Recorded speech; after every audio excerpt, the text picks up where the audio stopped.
मुलायम कांशी राम हवा में उड़ गए। साल 1985 में एक फिल्म आई थी, नाम था आखिर क्यों। उस फिल्म में अमित कुमार और लता मंगेशकर की आवाज में एक चर्चित गाना है, दुश्मन न करे दोस्त ने वो काम किया है। तो अभी उत्तर प्रदेश में समाजवादी पार्टी के मुखिया अखिलेश यादव के साथ वही हो रहा है। उनके सियासी दुश्मन बीजेपी ने भी शायद उन्हें वो नुकसान नहीं पहुंचाया है जैसा नुकसान पिछले विधानसभा चुनाव में अखिलेश यादव के नए दोस्त बने स्वामी प्रसाद मौर्य कर रहे हैं, और इसके बावजूद वो अखिलेश यादव के दोस्त बने हुए हैं और अखिलेश भी मजबूती के साथ उनके साथ खड़े हैं। नमस्कार, मैं हूं अविनाश और आप देख रहे हैं अनकट। दूसरे दलों के तमाम नेताओं की तरह ही सपा मुखिया अखिलेश यादव के पास भी लोकसभा चुनाव 2024 की तैयारी के लिए महज 1 साल का वक्त बचा है, और इस बचे हुए वक्त में वो अपने पुराने वोट बैंक को तो सहेजने की कोशिश कर ही रहे हैं। मिशन कांशीराम के जरिए दलित और पिछड़े लोगों का नया वोट बैंक भी तलाश कर रहे हैं। पुराने वोट बैंक को सहेजने का काम खुद उनके जिम्मे है और उनके पुराने साथियों के भी जिम्मे है, जिससे कि समाजवादी पार्टी का परंपरागत वोट यानी कि यादव और मुस्लिम उनके साथ बना रहे। नए वोट बैंक के लिए अखिलेश यादव उन नेताओं के भरोसे हैं जिन्होंने कभी हाथी की सवारी की थी और अब साइकिल के सवार बने हुए हैं। इनमें स्वामी प्रसाद मौर्य, इंद्रजीत सरोज, रामअचल राजभर, लालजी वर्मा और आरएस कुशवाहा जैसे नेता हैं जो कभी मायावती के बेहद करीबी हुआ करते थे, लेकिन अब इनका ठिकाना समाजवादी पार्टी है। इनका काम है कांशीराम के नाम पर दलित और अति पिछड़ों को एकजुट कर समाजवादी पार्टी के साथ लाना, और इसके लिए अखिलेश यादव ने नेताजी मुलायम सिंह यादव के सपनों को पूरा करने के साथ ही कांशीराम के सपनों को भी पूरा करने की बात की है, ताकि बसपा को मात दी जा सके।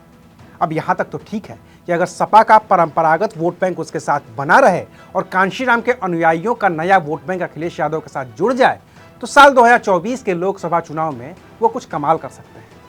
लेकिन उनके इस मिशन में सबसे बड़ी बाधा तो फिलहाल उनके नए नए दोस्त और कांशीराम के पुराने अनुयायी स्वामी प्रसाद मौर्य ही बनते दिख रहे हैं, जिनके धर्म पर दिए गए बयान अखिलेश यादव को इतना बड़ा नुकसान पहुंचा सकते हैं कि उनका परंपरागत वोट बैंक तो छिटकेगा ही छिटकेगा, जिस नए वोट बैंक की तलाश में वो हैं वो भी उनके साथ नहीं आएगा। अब स्वामी प्रसाद मौर्य का हाल का बयान सुनिए। मिले मुलायम कांशीराम हवा में उड़ गए। मिले मुलायम कांशीराम, मिले मुलायम कांशीराम, ये नारा गूंजा था। और उस गठबंधन के बाद क्या हुआ था? भाजपा का सफाया हुआ था। आज वही परिस्थितियां फिर पैदा हो गई। आज मंच पर जो भी बैठे हुए हैं, ये कभी बहुजन समाज पार्टी में प्रदेश अध्यक्ष होते थे। ये एक चुनावी नारा था जो 1993 के विधानसभा चुनाव के ठीक बाद उछला था।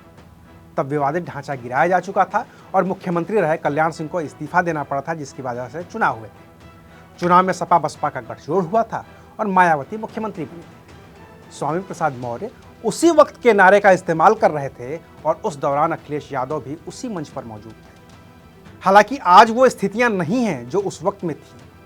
30 साल पहले तो इस नारे के सहारे सपा बसपा सत्ता तक पहुंच गए थे, लेकिन अब तो चुनाव में नारे लगे कि जो राम को लाए हैं हम उनको लाएंगे, और इसके सहारे 2022 में बीजेपी ने यूपी में लगातार दूसरी बार सरकार बना ली। ऐसे में हवा में उड़ गए जैसे नारे समाजवादी पार्टी के लिए बैकफायर भी कर सकते हैं, क्योंकि मुख्यमंत्री रहने के दौरान मुलायम सिंह यादव ने कारसेवकों पर जो गोलियां चलवाई थी, बीजेपी न तो उसे भूलती है और न ही अपने वोटरों को भूलने देती है। मुलायम सिंह यादव के निधन और उन्हें मिले पद्म विभूषण सम्मान के बाद भी बीजेपी 1989 भूली नहीं है। ऐसे में स्वामी प्रसाद मौर्य के हवा में उड़ गए जैसे बयान या फिर रामचरितमानस की चौपाइयों पर विवादित बयान वोट बैंक को जोड़ने की बजाय तोड़ने का भी काम कर सकते हैं, क्योंकि अब वोट बैंक सिर्फ जातियों का ही वोट बैंक नहीं रह गया है, बल्कि राम मंदिर निर्माण शुरू होने के बाद वोट बैंक धर्म का भी हो गया है। और किसी धर्म के सर्वोच्च शिखर पर बैठे किसी भगवान के खिलाफ ऐसी टिप्पणियां वोटरों को नागवार गुजर सकती हैं, जिसका खामियाजा अखिलेश यादव को 2024 के लोकसभा चुनाव में भी उठाना पड़ सकता है। बाकी तो स्वामी प्रसाद मौर्य पर उनके हालिया बयान के लिए मुकदमा कायम हो ही गया है। बीजेपी और बसपा दोनों ही सपा के सियासी दुश्मन हैं, तो दोनों ही इस मौके को हाथ से नहीं जाने देंगी। बीजेपी कह रही है कि धार्मिक भावनाएं आहत की हैं, तो बसपा मुखिया मायावती भी 1993 के इस नारे से पीछा छुड़ाकर पूरा का पूरा दोष सपा पर भी देना चाह रही हैं।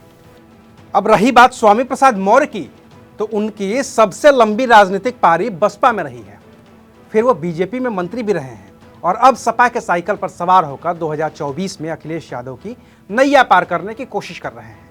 हालांकि उनके हालिया बयान अखिलेश यादव को नफा पहुंचाएंगे या नुकसान, ये दिख तो रहा है, लेकिन असली तस्वीर आने वाले कुछ दिनों में साफ हो जाएगी। तो तब तक इंतजार करिए और देखते रहिए अनकट। शुक्रिया।